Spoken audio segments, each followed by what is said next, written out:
नमस्कार दोस्तों, DD red के एक और एक्शन वीडियो में आप सभी का स्वागत है। मैं हूं आलोक। तो भाई आज जो वीडियो है वो अनम शेख का वीडियो है और इसका टाइटल है village life of Gilgit Baltistan, we want separation from पाक।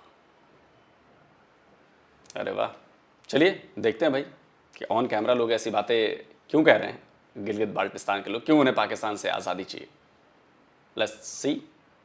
व्यूअर्स, आज हम मौजूद हैं, जैसे कि आप जानते हैं, गिलगित के अंदर 3 से 4 दिन हो गए गिलगित के हालात आपको दिखा रहे हैं। आज मैं मौजूद हूं, पहले तो मेन सिटी में हम लोगों ने बहुत सी वीडियोस की थी। मेन सिटी से पीछे यहां पर एक बस्ती है। अब इन बस्ती के अंदर आप पीछे के हालात देख सकते हैं कि इतनी अच्छे घर नहीं बने हुए और ना ही इतनी ज़्यादा सहूलियात नज़र आ रही हैं, दुकानें वगैरह नहीं नज़र आ रही। बाहर मेन सिटी में जाए तो दुकानें नज़र आती हैं, अदरवाइज़ इधर दुकानें भी नहीं नज़र आ रही। तो हम इन बस्ती के लोगों से जाके मिलते हैं, उनसे पूछते हैं कि उनकी ज़िंदगी यहाँ पर कैसी गुजर रही है और हालात कैसे हैं, इस गुर्बत की लकीर में उनका गुजारा कैसे हो रहा है। तो हमारे साथ वीडियो के एंड तक बने रहिएगा। चलते हैं उनकी जानिब, उनसे बात करते हैं, वो क्या हमें अपनी राय देते हैं। हमारे साथ जुड़े रहें। व्यूअर्स, आप लोग यहाँ पर रोड देख सकते हैं। मेरा कैमरामैन रोड्स दिखा सकता है कि कितने कच्चे रोड्स हैं। ये पत्थर पड़े हुए हैं, किसी को लग जाए, कोई गिर जाए तो कितना ज़्यादा जानी नुकसान हो सकता है। आगे बढ़ते हैं, उन लोगों की जानिब, उन लोगों से बात करते हैं। जो आप सबसे पहले तो इन बच्चों के हालात देखें। ये इतनी खूबसूरत बच्ची है कि मुझे इस पर तरस आ रहा है। ये इतनी खूबसूरत बच्ची और इनके हालात देखें, ये किस कपड़ों में है, किस हालात में है और इनका फ्यूचर कैसे ब्राइट हो सकता है इन पाकिस्तान। अगर मैं इस बच्ची की भी बात करूँ तो बहुत खूबसूरत बच्ची है। बेटा, आप क्या करती हो? मैं स्कूल पढ़ती हूँ। कौन सी क्लास में पढ़ती हो? मैं नर्सरी में हूँ।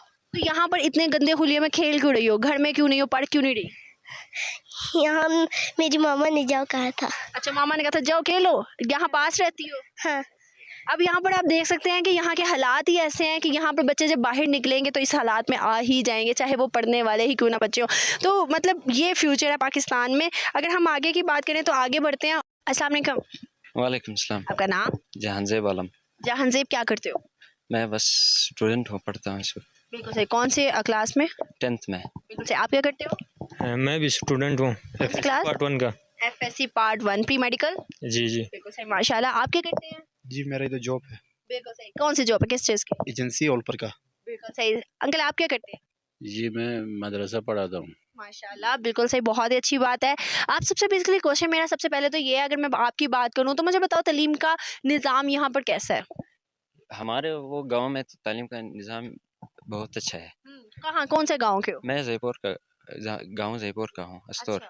अच्छा। तो स्कूल है वो किस तरह का है? नॉर्मल बना हुआ है, अच्छा बना हुआ है, किस हिसाब का है? स्कूल की हालत नॉर्मल है, लेकिन उस्ताद अच्छी पढ़ा रहे हैं।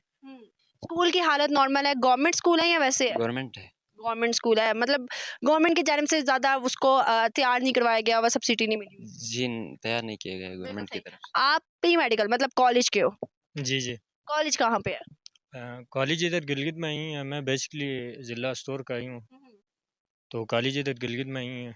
यहाँ प्राइवेट कॉलेज। वहाँ से यहाँ क्यों आए हो? तो पढ़ने के लिए, हमारे उधर कॉलेज नहीं है ना, हाई स्कूल तक है, उससे आगे एजुकेशन का निज़ाम नहीं है हमारे गांव में। अच्छा। तो पढ़ने के लिए उधर से इधर आए हैं। मैं प्राइवेट कॉलेज का स्टूडेंट हूँ। यहाँ पर गवर्नमेंट क्यों नहीं आए?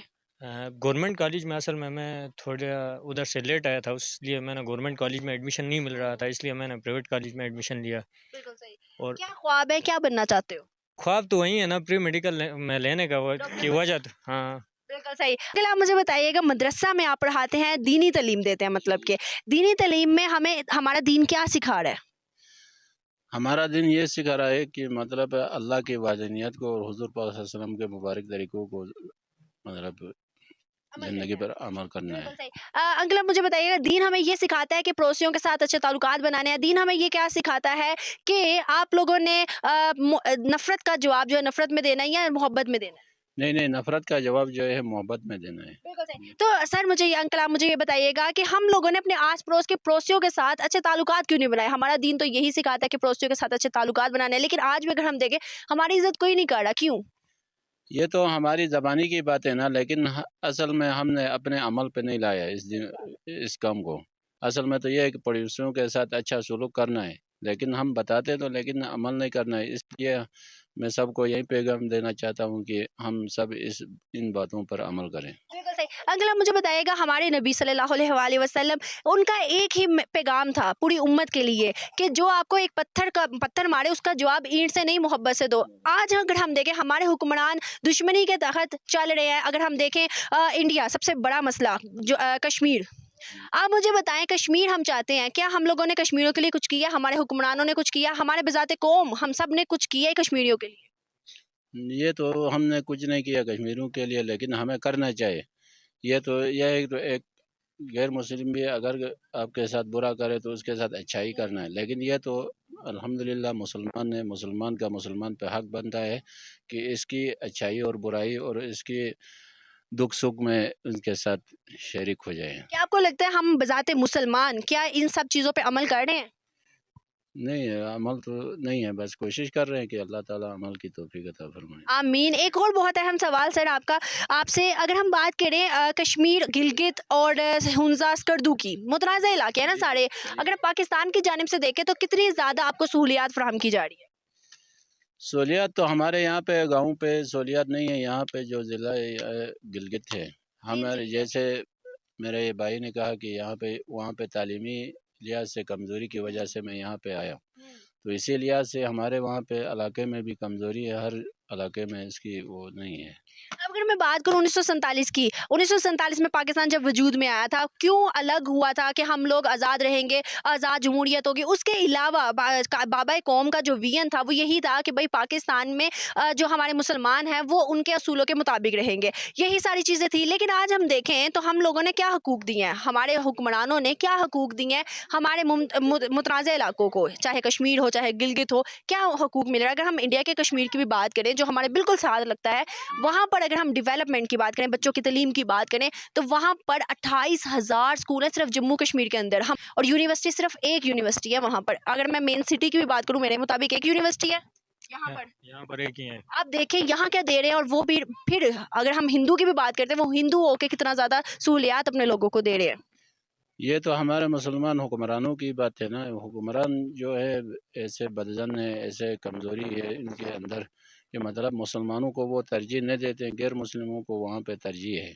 ये तो ये है कि अल्लाह और रसूल के दीन पे चलने की हमारे पास सलाहियत नहीं है, हमारे पास ताकत नहीं होने की वजह से ये काम हो रहा है। सही बात है। आप लोगों ने देखा कि हमारा दीन इस्लाम सिखाता है कि साथ वालों पड़ोसियों से अच्छा सलूक करना है, और नफरत का जवाब नफरत से नहीं मोहब्बत से देना है। लेकिन इनकी ज़ुबानी भी आपने सुना है कि हम लोग इस पर अमल नहीं करें। आगे और लोगों की जानिब बढ़ते हैं, उनसे पूछते हैं कि यहाँ के हालात कैसे हैं। बहुत शुक्रिया। तो व्यूअर्स, हमारे साथ कुछ यहाँ के बस्ती के आसपास के रहने वाले लोग हैं, इनसे पूछते हैं कि क्या सहूलियत है और क्या मुश्किलात दरपेश हैं डेली ज़िंदगी की रूटीन में। अस्सलाम वालेकुम। वालेकुम सलाम। कैसे हैं आप? बिल्कुल खैरियत से हैं। बिल्कुल सही। सर आपका नाम बताइएगा। मेरा जालम, क्या करते हैं? मजदूरी कर रहा हूँ। क्या मजदूरी? ये बस यहाँ पे गिनती बिल्चे का काम कर रहा हूँ। तो गुजारा हो रहा है? बस गुजारा कहाँ हो रहा है इस महंगाई में। कितने बच्चे हैं? 4। और आप ही सिर्फ कमाने वाले? जी जी 4 बच्चों स्कूल जाते हैं? जी। स्कूल की फीस, घर के अखराजात कैसे मैनेज कर रहे हैं? बस स्कूल की फीस तो बहुत ज़्यादा हो रही है। यहाँ पे आपको पता है प्राइवेट स्कूल चल रहे हैं, तो यहाँ पे कोई गवर्नमेंट का निज़ाम ही नहीं है। और दूसरा यहाँ पे ये महंगाई आई हुई है, तो ये महंगाई ने हमें बहुत ठोक दिया इस दफ़ा। तो इसलिए अल्लाह करे ये नून की हुकूमत चले जाएँ। अगर मैं बात करूँ, अगर प्राइवेट स्कूल आपने कहा है, तो यहाँ पर गवर्नमेंट के स्कूल कितने हैं? अगर मैं बात करूँ यूनिवर्सिटी तो मैंने पूछी एक ही है, स्कूल्स कितने हैं और स्कूल का निज़ाम कैसा है? यहाँ स्कूल तो मुझे पता नहीं, बेसिकली मैं हूँ अस्तौर का। अस्तौर में हमारे गांव में एक ही स्कूल है, जिसमें वहाँ तलबा की तादाद बहुत ज़्यादा है, लेकिन टीचर की तादाद बहुत कम है। गवर्नमेंट है? जी जी गवर्नमेंट स्कूल है। अच्छा, तो मतलब निज़ाम बिल्कुल ठीक नहीं? निज़ाम का तो वहाँ कोई पूछने वाला नहीं है। अच्छा, तो यहाँ निज़ाम का कोई पूछने वाला होता तो शायद हमारा स्कूल में बहुत से तादाद थी, और वहाँ टीचर होते तो शायद हमारे बच्चे भी ये आजकल के दौर में बहुत काबिल निकलते थे। अगर हम बात करें अभी की हालात जितने मुश्किल हो रहे हैं, हुकूमत की जानिब से कितनी सहूलियात मिल रही है? यहाँ अभी बेसिकली हुकूमत की जानिब से हमें कोई सहूलियत नहीं मिली है। गंदम यहाँ से हमारे लोगों के लिए गंदम की बहुत परेशानी है। यहाँ आटा का बहरान आया हुआ है, और यूटिलिटी स्टोर में जाते हैं तो वहाँ कतारें लगी होती हैं औरतों की मर्दों की। वहाँ पे कोई सहूलियात फराहम हमें नहीं हो रही है। एक कार्टन लाते हैं डाल्टे का तो वहाँ वो अपने आप को उठा देते हैं, लेकिन गरीबों को कोई फराहम नहीं करता है। वो क्या नाम, पानी नहीं मिले, चीनी नहीं मिले, और कोई वो ऐसा कोई सहूलियात नहीं मिले तो वो क्या जिंदा है तो भी मुर्दा है। हम देखें तो हम अलग इस वजह से हुए थे इंडिया से कि आज हम इस गुर्बत की लकीर के नीचे रहे। हम तो इंडिया से इस वजह से अलग हुए थे कि भाई हमें पाकिस्तान बनी तो पाकिस्तान में हमें कोई सहूलियात मिले, लेकिन पाकिस्तान ने तो हमें इंडिया से भी बदतर करके रख दिया है। आज आपको पता है इंडिया के हालात कैसे हैं? इंडिया के हालात तो बेसिकली हम टीवी देखते ही नहीं है, वो कैसे हैं अल्लाह बेहतर जाने। लेकिन पाकिस्तान के हालात ऐसे हैं जैसे पहले दौर में उधर हम सुना था फ्रांस और अमेरिका में ऐसे हालात बने हुए हैं। आप में से किसी को पता है, आप में से कोई टीवी देखता है, न्यूज़ सुनता है कि इंडिया के हालात कैसे हैं? नहीं देखा टीवी कभी। कभी टीवी नहीं देखा। बिजली ही नहीं है तो क्या देखेंगे, इधर मोबाइल चार्ज नहीं हो रहा हमारा। व्यूअर्स, आप लोग देख रहे हैं कि यहाँ पर हालात कैसे, मोबाइल नहीं चार्ज हो रहा। ये बात सच है, अभी भी मेरे मोबाइल की भी बैटरी बिल्कुल डेड है। और मैं अब सोचिए कि अगर वहाँ पर बिजली होती, मान लीजिए, और टीवी देख रहे होते या मोबाइल ही चला रहे होते, इंटरनेट होता, तो उन्हें दुनिया के बारे में कितना कुछ इन लोगों को पता चलता। इन्हें इंडिया के बारे में कितना कुछ पता चलता कि इंडिया कहाँ से कहाँ पहुँच गया है। और वो इसलिए पहुँचा है क्योंकि उन्होंने नफ़रत की राजनीति नहीं की है। नफ़रत की राजनीति करने का मतलब ये है कि हमारे यहाँ नफ़रत नहीं बोई गई है जनरेशन्स में, जो पाकिस्तान में बोई गई है। बच्चे बच्चे वहाँ से इंडिया से नफ़रत करते हैं, हिंदुओं से नफ़रत करते हैं, कश्मीर का नाम लेके कहते हैं हम भारत से जंग लड़ेंगे, जंग लड़ेंगे। आप समझ रहे हैं क्या चीज़ है ये? वो हमारे यहाँ नहीं भरी गई है। तो अगर वो देखेंगे, समझेंगे, तो कहेंगे अरे यार, हमें तो भारत के बारे में कुछ और दिखाया जाता है और यहाँ तो भारत कुछ और है। हम वहीं के वहीं रह गए और भारत तो कई हज़ार साल आगे निकल गया हमसे। हमें भी चाहिए, हमें भी सड़क चाहिए। हम क्यों वो पत्थर वाली सड़क पे घूमें जहाँ पे गिरे बच्चे गिरे तो चोट लग जाए उनको, बाइक चलाने में मुश्किल हो, गाड़ी उड़ी तो छोड़ दीजिए आप। हमें भी बिजली चाहिए, हमें भी पानी चाहिए, हमें भी इंटरनेट चाहिए, टीवी देख पाएँ, अच्छे स्कूल्स हों, अच्छे कॉलेजेस हों। बताइए, पूरे पाकिस्तानी ऑक्युपाइड जम्मू कश्मीर गिलगित बाल्टिस्तान एक यूनिवर्सिटी। मुझे वहाँ के बच्चों पर तरस आ रहा है, मुझे वहाँ के स्टूडेंट्स पर तरस आ रहा है कि बेचारे वो किन हालातों में पढ़ते होंगे। और जाहिर सी बात है कि अपना इलाका छोड़ के अगर इस्लामाबाद जा रहे हैं या लाहौर जा रहे हैं पढ़ने, तो वहाँ पे खर्चा उनका ज़्यादा है। उनके माँ बाप बेचारे कैसे खर्चा पूरा करते होंगे इस महंगाई की हालत में, पता नहीं। मैं इस टाइम भी अपने गाड़ी के अंदर अपना मोबाइल चार्ज कर रही हूँ क्योंकि यहाँ इलेक्ट्रिसिटी आती ही नहीं है, और जिसकी मेन रीज़न है कि कल मैं वापसी कर रही हूँ, यहाँ बहुत ज़्यादा दिन की दुश्वारी होती है। आप मुझे बताइएगा, आप सब मुझे बताइएगा कि पाकिस्तान की आज़ादी, आप लोगों ने आज़ादी इसलिए अलग लिए रियासत बनाई थी कि इंडिया से अलग रहेंगे तो आज़ाद रहेंगे, खुद मुख्तार रहेंगे और खुश रहेंगे। क्या खुश हैं? पहले तो बहुत खुश थे, अभी इस हालात में तो बड़ी मुश्किल लग रही है हमें। अगर मैं बात करूँ आप सबकी, आप सबको शायद इतना ना पता हो कि आज अगर हम दुनिया की बात करें, ग्लोबल विलेज है। आप लोगों के पास तो नेट भी मुहैया नहीं है। आप लोगों में से जिसके बच्चे हैं, थोड़े बड़े होते हैं, पढ़ने के लिए क्या करेंगे? अगर यहाँ के बच्चों की बात करूँ, यूथ की बात करूँ, जिसके पास इंटरनेट नहीं है, वो कैसे पढ़ेगा? वो कैसे तालीम हासिल करेगा? सिर्फ स्कूल की तालीम मुकम्मल तो नहीं होती। ये नहीं होती, तो क्या करना चाहिए? बस अल्लाह अल्लाह करके अपना घर में बैठना चाहिए, और क्या करना चाहिए। आपको बताती चलूँ यहाँ पर कि हमें जो नहीं दिखाया जाता, यहाँ आप लोगों ने नहीं देखा, आज इंडिया के अंदर 20 रुपए किलो जो है वो आटा है, चीनी है, उसके अलावा प्याज और टमाटर है। हम जो इस टाइम फ्लड के सैलाब के अंदर खा रहे थे, वो प्याज और टमाटर इंडिया का था। अभी आप जो 90% अदवायात इस्तेमाल कर रहे हैं, मेडिसिन, वो भी 80% इंडिया की आती हैं। पता था? नहीं पता था, क्योंकि हमें बताया नहीं जाता। हमें तालीम की बहुत ज़्यादा फुकदान है, जो हम शायद सिर्फ कर्जा लिया जाता है उसका पता लगता है हमें, बाकी वो कोई भी कैसे पता चलता है? मैं आपकी तरफ आती हूँ, कैसे पता चलता है कर्जे का? बस वो पाकिस्तान का कहते हैं खजाना खाली है, हमने बाहर से कर्जा लिया हुआ है, तो तेल में 10% हम महंगाई करेंगे तो कवरेज होगी या एशियाई खुर्दनी में, बस ये पता है हमें, बाकी कोई पता नहीं। हालात देख रहे हैं व्यूअर्स आपके, इनको सिर्फ ये बताया जाता है कि भाई कर्जा लेना है, हालात ऐसे हैं, हालात ऐसे हैं। ये नहीं बताया जाता कि आज हम दुनिया से कितने पीछे हैं और क्यों पीछे हैं, ये भी नहीं बताया जाता। आसपास मेरा कैमरामैन घुमा कर दिखाएगा कि बच्चों के हालात यहाँ के देखें। ऐसे बच्चे अगर रहेंगे तो यहाँ पर हमारा पाकिस्तान का फ्यूचर क्या बनेगा? कौन सा बच्चा बड़ा होकर फ्यूचर में हमारे आइंस्टाइन की जगह लेगा, या फिर हमारे पड़ोसी मुल्क में जैसे बड़े बड़े नाम निकलते हैं, हमारे यहाँ से कौन निकलेगा? एक आखिरी सवाल, क्या चाहते हैं? हुकूमत से खुश हैं? क्या पाकिस्तान के साथ रहना चाहते हैं, या फिर अलग रियासत चाहते हैं जो कि अब भी पाकिस्तान के अंडर गिलगित बल्तिस्तान और कश्मीर आ रहा है? जी ऐसा हालात रहा तो अलग ही रहना बेहतर समझते हैं।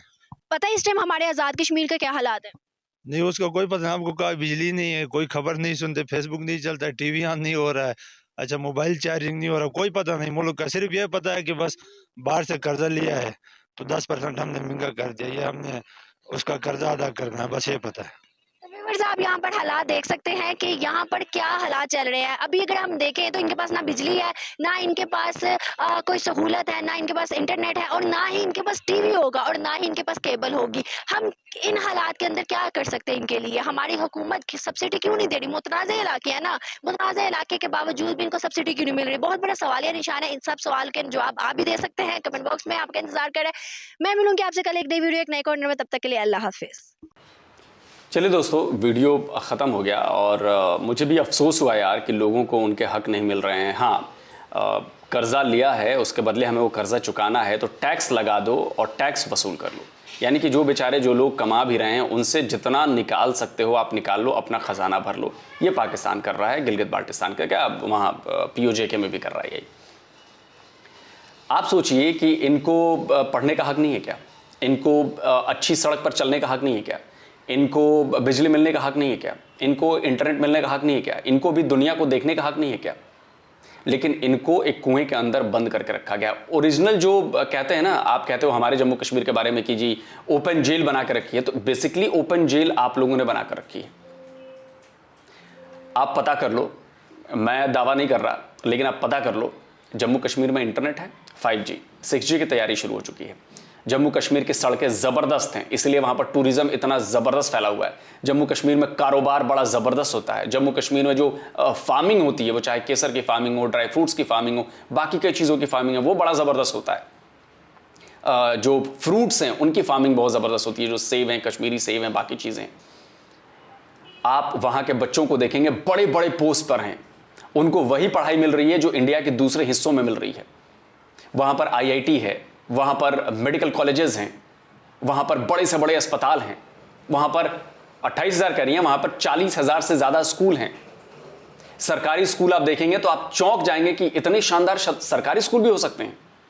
और सबसे बड़ी बात, जम्मू कश्मीर के बच्चे वाकई बहुत टैलेंटेड हैं, बहुत ज़्यादा। चाहे वो स्पोर्ट्स में उनका टैलेंट देखना हो, चाहे आप पढ़ाई में उनका टैलेंट देखना हो, गजब के टैलेंटेड बंदे हैं।